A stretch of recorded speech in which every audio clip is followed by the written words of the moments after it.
오늘 본문의 말씀은 1장 바로 세례 요한의 탄생의 과정 속에서 있었던 그의 아버지 사가랴라는 인물을 결론적으로 짓는 본문의 말씀입니다. 우리가 교재를 보면 바로 사가랴라는 인물을 저번 주 시간에 서론적이면서 전반부적인 이야기를 해나갔습니다. 그러므로 오늘도 평가와 교훈의 부분들을 우리가 다시 살펴서 사가랴를 통하여서 우리의 삶을, 우리의 믿음을, 그리고 하나님께서 사가랴를 통하여 하시고자 했던 거룩한 사명이 무엇인가를 다시 한번 발견하고 우리가 하나님 앞에서 다시 일어설 수 있는 복된 시간 되시기를 주님의 이름으로 간절히 축복합니다. 우리 교재를 혹시 저 여비가 있나요? 지금? 있으면, 네, 거기 있네요, 우리 집사님. 보시면, 네, 있어요. 자, 24쪽 보시면, 사가랴라는 인물입니다. 자, 우리 교회가 성경의 인물, 신약 성경에 나타난 인물들, 그리고 나중에는 이제 구약 성경에 나타난 인물들을 이제 공부하면서 우리의 인물의 성격과 하나님의 주신 영적인 의미를 우리가 잘 공부하고 있는 시간입니다. 그래서 저녁 예배는 좀 지식적인 부분들을 우리가 쌓아서 스스로 성경적 배경을 넓혀가는 그러한 기회를 잡고자 합니다. 그래서 지금은 신약, 그리고 지금 또 제가 또 구약을 준비하고 있는데 여러분들 이 책자 여러분들 잘 가지고 계시면 이렇게 잘 사용할 수 있을 것 같아요. 그래서 여러분들이 책자를 잘 그리고 한 번쯤 여유 있으면은 우리 집사님도 한번 가지고 가세요. 제가 드리겠습니다. 그래서 아마 도움이 될 거예요. 자, 그래서 사가랴라는 인물을 24쪽에 보면은 전반부적인 얘기를 우리가 저번 주에 했습니다. 그래서 사가랴는 어떤 것을 체험하냐면 바로 하나님의 말씀을 의심함으로 말미암아 벙어리가 되었던 제사장이라는 것입니다. 그래서 제사장이라는 수준 되면은 그 당대에 아주 믿음이 있는 사람이겠죠. 그리고 그 당대에 이 사가랴는 다른 제사장들과 다르게 타락한 제사장, 타락한 예루살렘의 그 모습 속에서 그래도 어떻게든지 하나님의 경건성을 지켜갔던 그러한 한 인물로 나타나 있습니다. 그래서 마침내 이 사가랴가 반차를 쫓아서 제사장 직무를 바탕으로 해서 성전 안에 들어가 있을 때 하나님의 천사가 사가랴를 찾아와서 너에게 아들을 주겠다. 그리고 그 아들을 요한이라 줘라. 근데 결국에는 그것을 믿지 못했어요. 그 순간 하나님께서는 사가랴를 어떻게? 벙어리가 되고 만들었습니다. 결국 세례 요한이 태어나는 그러한 시간까지 이 사가랴는 벙어리로만 있었던 시간들이 있습니다. 그리고 오늘 본문의 말씀 그 전에 바로 세례 요한의 아이를 데려오고, 그렇죠? 아이를 데리고 이제 사가랴한테 뭐라고 이름을 줬으면 좋겠습니까? 물어볼 때에 서판에다가 요한 이렇게 기록을 한 거죠. 그래서 그의 아내도 아내인 엘리사벳도 요한이라고 하나님의 천사들로부터 들었어요. 근데 자기 남편이 벙어리가 된 거예요. 그러니까 대화하지 못한 거죠. 그러나 그래도 아버지의 권위로 아들의 이름을 지키기 위해서 물어봤던 거예요. 물어보니까 요한이라고 딱 이렇게 되면서 결국에는 그때부터 사가랴가 어떻게요? 입이 풀리기 시작했어요. 자, 우리가 하나님의 거룩한 믿음 안에 있음에도 불구하고 자기의 판단과 자기의 형편의 속에서 하나님의 말씀을, 하나님의 능력을 어떻게? 불신할 때가 있다는 거예요. 불신할 때가 있어요. 죄의 무기는 의심으로부터 싹트기 시작합니다. 네? 죄는 의심으로부터 싹트기 시작해요. 그리고 그 의심 속에서 하나님의 뜻보다는 자기 중심적인 욕심이 어떻게요? 생기기 시작하는 거죠. 그러니까 욕심은 뭐냐면 자기 중심적 판단을 말하고 있는 것입니다. 어떤 물건의 소유욕 이런 것들을 떠나서 욕심이라는 것은 뭐냐면 자기 마음이 하나님의 뜻보다도 어떻게? 우위에 있는 것. 사람의 관계 안에서도 자기의 마음을 어떻게? 더 강조하고 더 우월적인 마음을 가지고 있을 때의 영적인 욕심, 인격적인 어때? 부족한 욕심의 모습을 볼 수 있는 것입니다. 그래서 이 욕심으로부터 나타나는 것이 죄. 그래서 이 죄는 뭐냐면 죄의 무게는 다 똑같아요. 여러분들 이 호수에다가 아니면 조그만하게 세숫대에다가 물을 탁 담궈 놓고 요만한 모래알 만한 돌멩이, 아주 작은 돌멩이, 그죠? 그리고 이만한 주먹만한 돌멩이를 물 위에 띄워보세요.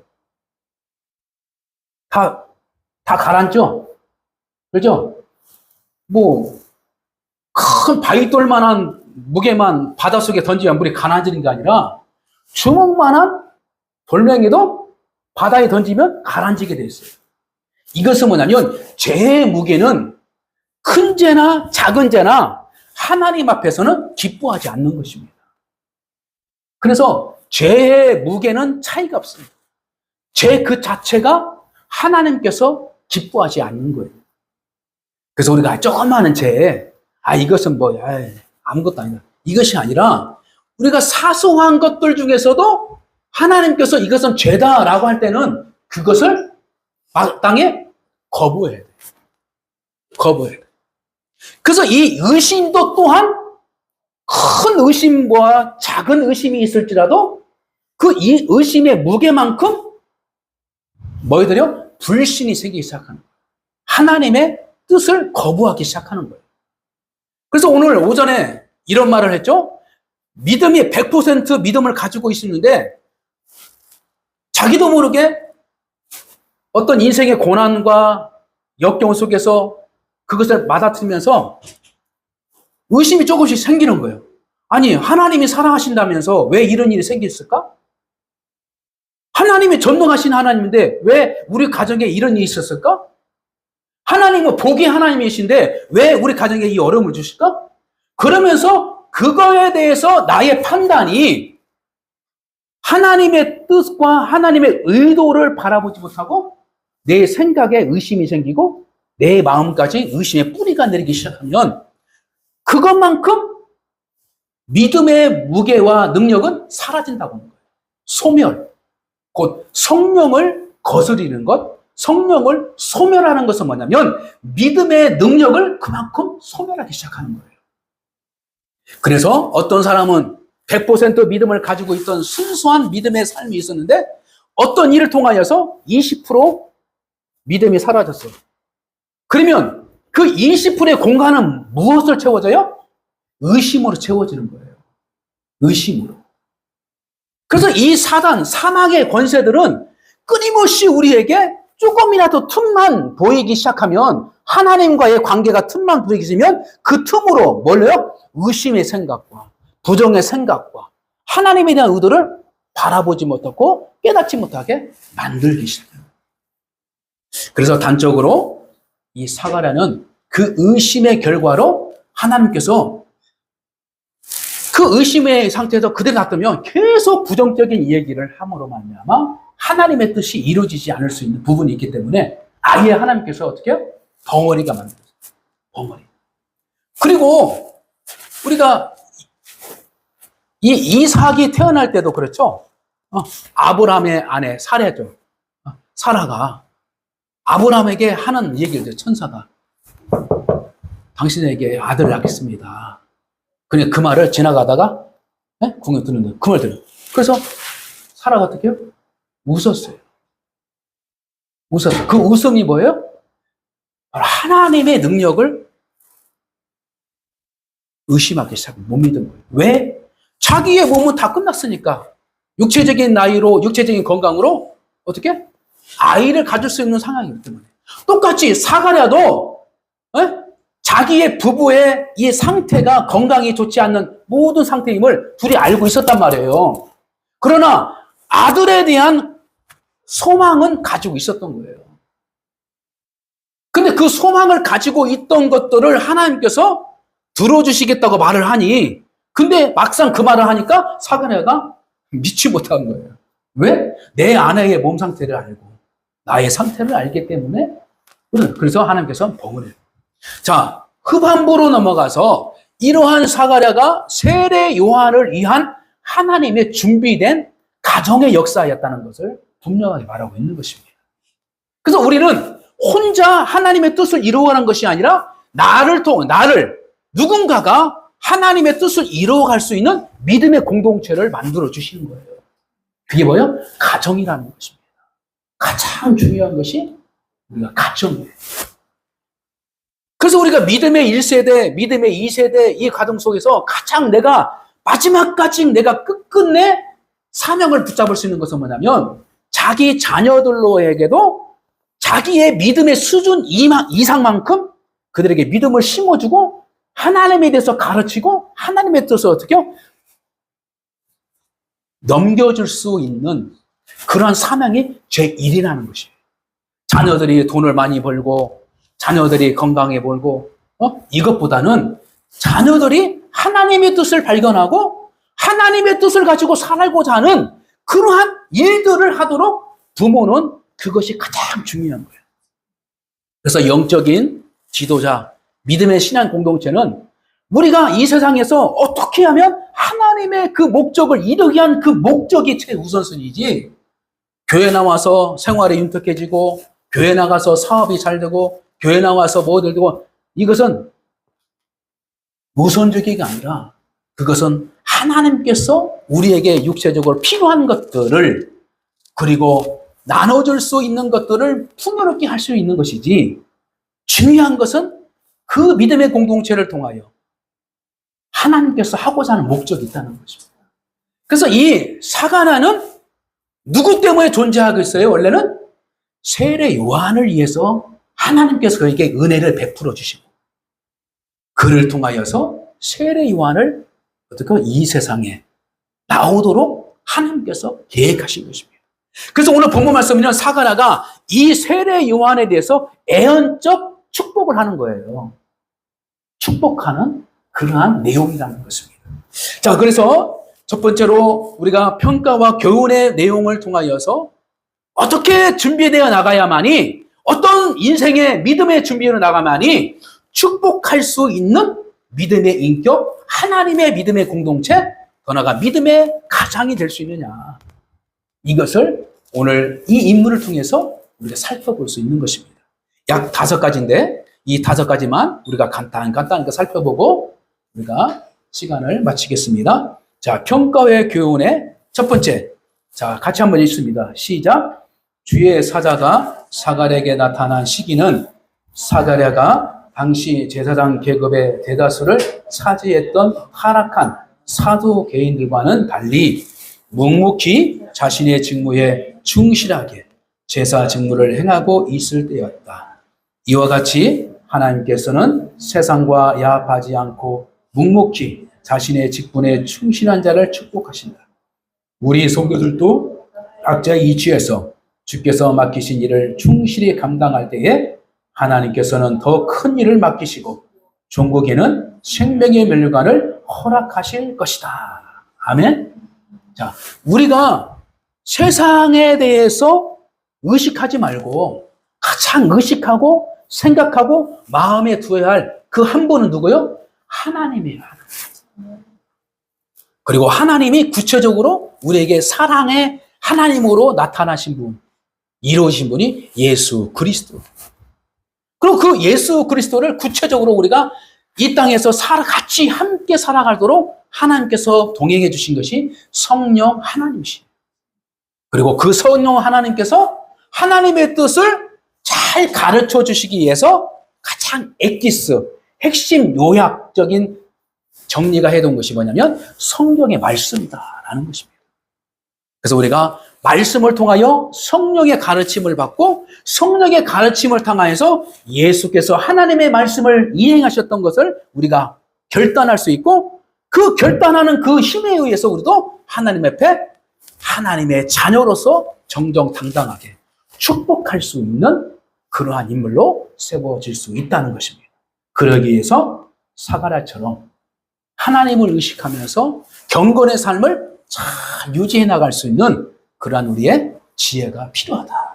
자, 두 번째, 시작.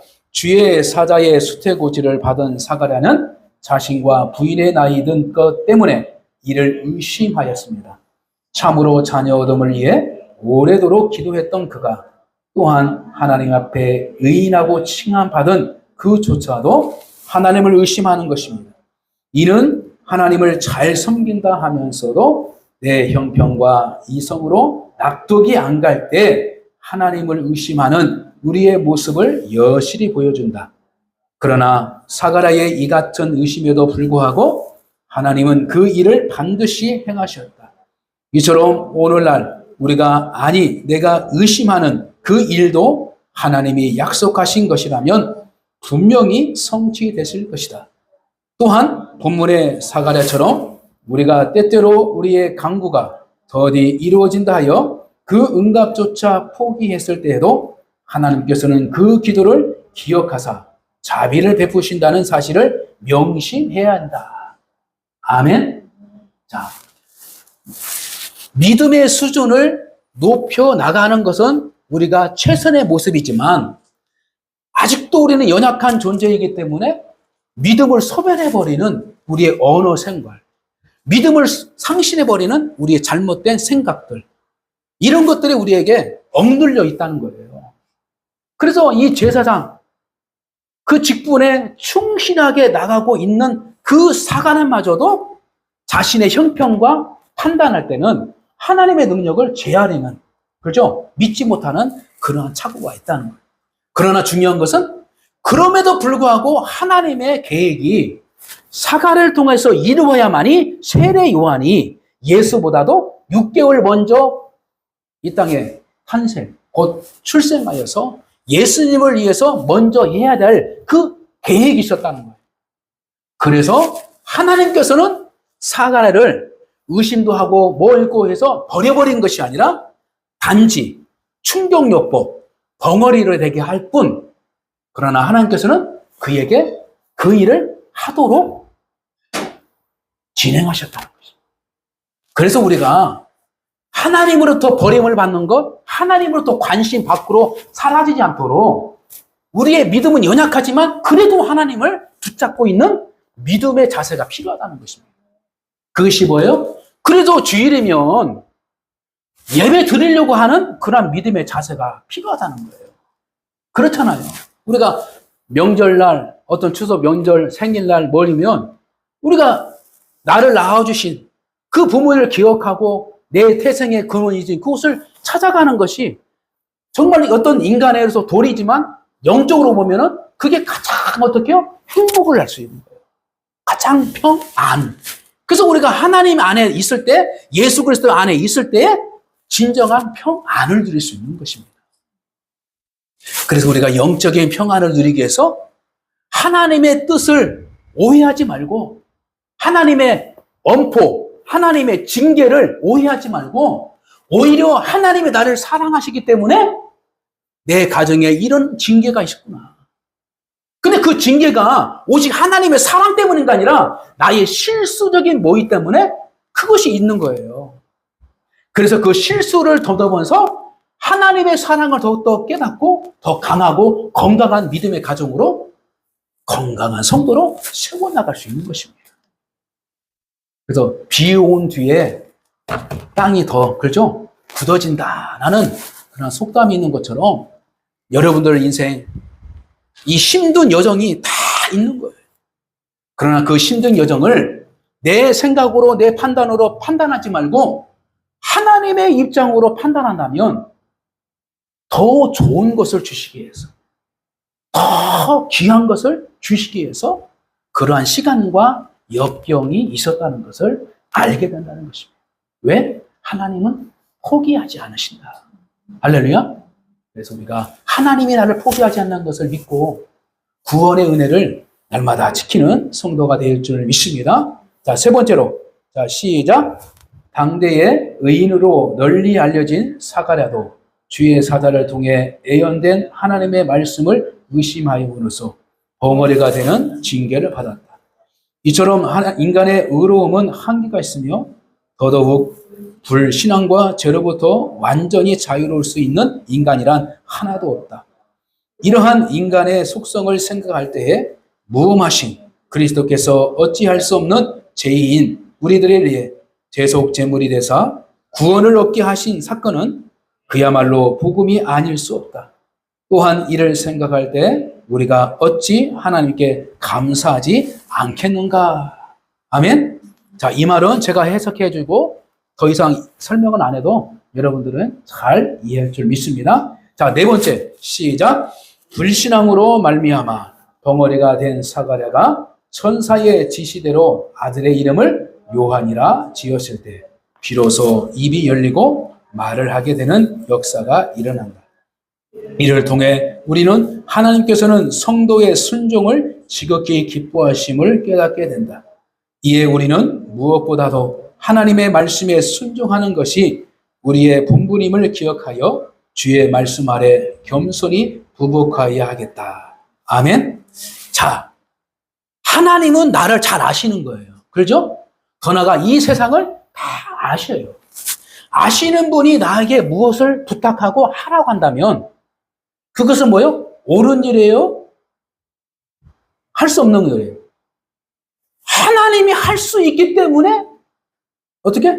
맡기고 명령한 거예요.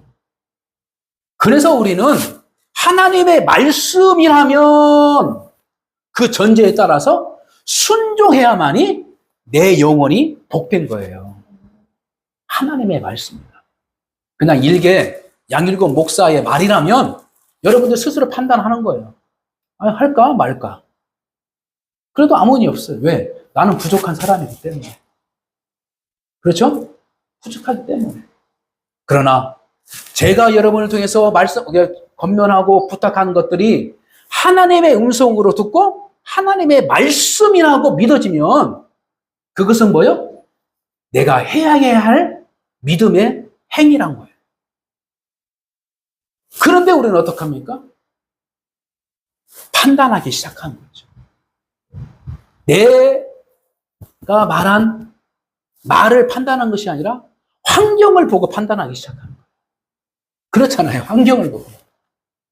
그렇죠? 그러나 환경을 뛰어넘은 하나님의 능력과 하나님의 계획이 있다는 걸 우리가 알아야 될 줄 믿습니다. 그렇죠? 그래서 아무리 번개치고 부러치고 구름이 다 가도 한낮에 갑자기 캄캄해지고 벼락치면서 막 치는 거예요. 그러나 우리는 알잖아요. 구름 너머 하늘, 그 하늘에 태양이 있다는 걸 우리는 알고 있는 것입니다. 우리는 당장 여러분들의 현실적인 문제들을 가지고 두려워하지 말고, 그죠? 염려하지 말고 하나님의 말씀이라면 우리가 따라서 행할 때 하나님께서 길을 열어줄 줄 믿습니다. 자, 마지막으로 다섯 번째, 시작. 한동안 벙어리였던 사가랴는 말을 할 수 있게 되자 제일 먼저 하나님을 찬양하였다. 이처럼 하나님의 크신 사랑과 능력을 체험한 인생은 그 은혜의 감사의 찬양을 드리지 않을 수 없다. 우리 성도들이 받은 가장 큰 은혜는 그리스도를 통한 구원의 은혜다. 우리는 늘 이 은혜를 생각하여 우리의 입술을 통해 새 노래로 여호와께 감사의 찬양을 드리는 자들이 되어야 된다. 아멘. 자, 하나님께서 우리의 인생을 막아주시는 일들이 있다는 거예요. 그죠? 그러나 그 막아주시는 일 자체도 하나님의 은혜, 하나님의 계획이 있었다는 거예요. 왜? 그 길을 열어주실 때에 하나님의 영광이 드러나지 않을 때가 있는 거예요. 만약에 벙어리가 되지 않고 그대 놔뒀다면 사관에는 부정적인 언어와 함으로 인해서 제사장적 직임을 다하지 못하는, 그리고 하나님의 뜻을 제대로 헤아리지 못하고 잘못된 사상, 잘못된 판단으로 다른 언어들 생활을 어떻게 했을 거예요. 그러나 하나님께서는 그것을 알고 딱 닫아놨다가 때가 되니까 어떻게? 요한이라고 서판에 쓰니까 이게 뭐예요? 하나님의 음성을 믿고 그대로 행하니까 입을 열어주신 거예요. 그래서 오늘 본문의 말씀 67절부터 30절 말씀, 세례 요한에 대해서 축복의 언어, 그의 일생에 대해서 애언적 이야기를 풀어주시는 거예요. 할렐루야. 우리는 때로는 하나님께서 막아주신다고 해서 하나님을, 그리고 나 자신을 어떻게 할 수 없다고 하지 말고 무엇인가 하나님의 믿음을 거리를 찾아서 순종거리를 찾아내면 그 순종거리를 통해서 길이 열리기 시작하는데, 그 길이 열리는 것은 뭐예요? 축복할 수 있는 사람으로 믿음을 성장시키는 거예요. 할렐루야. 부정하는 언어가 아니고 원망하는 언어가 아니고 어떤 언어? 축복의 언어와 하나님을 찬양과 감사하는 자가 되어야 되는 거예요. 할렐루야. 오늘 사가랴가 의심을 해서 벙어리가 되었지만 결국에는 이 사가랴가 약 10개월 동안 하나님의 말씀을 들었던 것을 가슴에 새기고 묵상해서 결국에는 이것이 하나님의 뜻이었구나. 어떻게? 자기의 아내의 배가 올라가고 있는 것을 보면서 하나님의 말씀이었구나. 내가 잘못된 게 아니구나. 그때부터 어떻게? 하나님께 회개와 순종의 자세로 자기를 돌이키면서 10개월의 생활을 닫아진 거예요. 그리고 출생하자 바로 요한이라고 하나님의 말씀을 그대로 선포하니 입이 열리고, 더 나아가 세례 요한이 인생이 어떻게 살아갈까지는 애언적 길을, 축복하는 자로 세워주시고, 가장 먼저 그는 뭐 했다고요? 하나님께 감사와 찬양을 했다. 할렐루야. 우리가 구원받은 자들은 가장 먼저요, 하나님께 감사와 찬양하는 자가 돼요. 그것이 뭐요? 예배적 삶을 회복하는 거예요. 예배적 삶으로 가장 먼저 하나님께 나갈 때에 우리의 인생을 축복하는 자로 바꿔주십니다. 그래서 너희는 먼저 그의 나라와 의를 구하라. 그리하면 이 모든 것을 더하시리라. 먹을 것 때문에 원망하고, 마실 것 때문에 불평하고, 입을 것 때문에 만족하지 못한 우리의 삶의 현장을 보면서 하나님을 판단하지 말고 하나님의 약속을 믿고 현실적인 모든 환경을 뛰어넘을 때 우리는 하나님 앞에 존귀한 자로 세워주셔서 하나님의 축복을 나눠줄 수 있는 교회와 가정과 여러분의 삶으로 변화시켜줄 줄 믿습니다. 그러한 은혜가 있기를 주님의 이름으로 간절히 축복합니다.